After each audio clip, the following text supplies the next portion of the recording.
task is to toss to you a gauntlet, which is basically to get us to say, can we be more focused? As we do our diversity work as leaders, can we and should we make sharper decisions about what our purpose is, what our diversity and inclusion efforts should serve?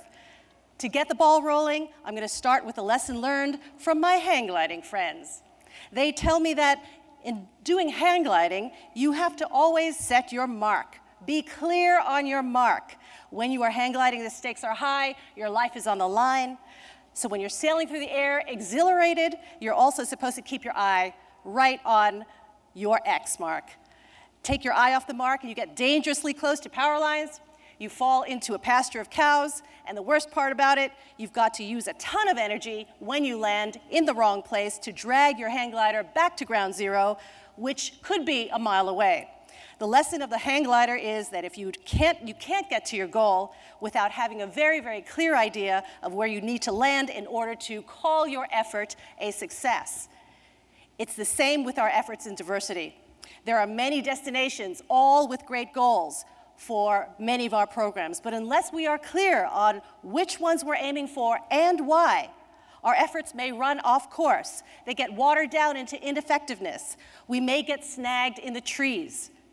So how many different forms of our diversity efforts have we taken? Well, let me count the ways, and let me ask you, how many of these do you recognize in your palette of efforts across time? Do you feel that you need a sense of prioritization at this point? Do you feel a sense of perhaps a lack of focus? This is a field that has been around for decades, as we know, and basically, what I'm going to describe to you right now charts the course of how our nation has integrated issues of race and cultural difference and representation over the last century. So let me start with the 60s and 70s very, very quickly. Some of us remember those times, right? Right? Show your age. Many of us interacted with different cultures outside of our homes, primarily through the media. Many of us remember Bruce Lee, the Mod Squad, Shaft, Sanford and Son. Not the greatest kinds of characters, although some say that there were some positive, those stereotypes in there. Characters that represented different cultures from some norm that we thought of as America. Flash forward to the 80s and 90s, and many of us who were tired of watching those pictures of cultural stereotype, we came of age. It was a birth of the diversity field as we know it, when cultural pride, identity politics, cultural renaissance all took hold. Ebony, Essence, Latina Magazine, and for Asian Americans, A Magazine, and a host of other media tried to bring more respectable, more human, more multifaceted faces and experiences of those different cultures by telling our stories from our histories and exploring those histories. Back then, it was often enough. That was enough of a starting point. We were so happy about that. As a new generation of diverse managers and employees, to see ourselves reflected back in the brochures and the materials of an organization, can you imagine that that was enough of a victory? To be seen, to be visible, was the first step to being counted.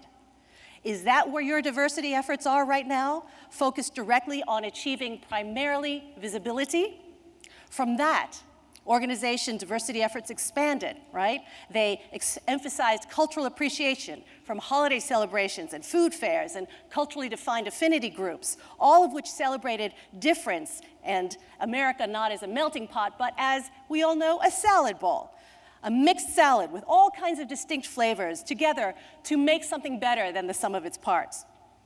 At that point, diversity efforts became deeply embedded in human resource departments, admissions, and recruiting teams. You recognize that, don't you?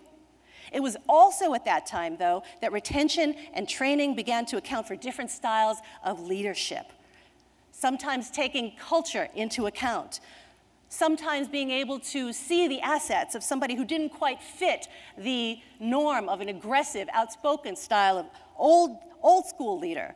But instead, we could look at the subtle assets that somebody brought to the table in terms of trying to develop their shot at upper management or higher staff positions. So diversity efforts there focused on elevating talent, potential, and finding hidden leadership assets both for an individual as well as for an organization. And then we get up to the late 90s and the early 2000s, and a new take on diversity efforts emerged. And that is the drive towards creativity and innovation. Studies began to show, for instance, that culturally diverse work teams that brought different insights to the table, they often came up with great game-changing solutions. I cite, for instance, Frans Johansson's work in creativity here, his book, The Medici Effect, for instance. All of a sudden, diversity was seen not only as a nice to do, as a good thing to do, as a right thing to do, but competitive advantage. A lot of you know that language as well. Tech and multimedia companies and consumer products and magazines and colleges saw the upcoming shift in market demographics and were quick to hire the best and the brightest. Culturally different experiences were often seen as recruitment, and management was seen as culturally different experiences were strong points.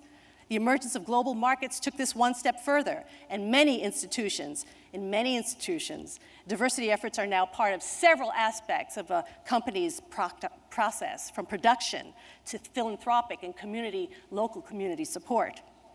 Paralleling all these efforts from the very start were equal opportunity and equal protection laws, which mandated compliance.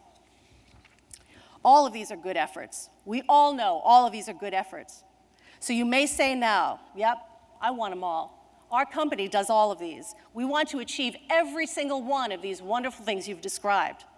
But remember the hang gliders lesson. Remember it. You need to set your sight more specifically to get someplace intended.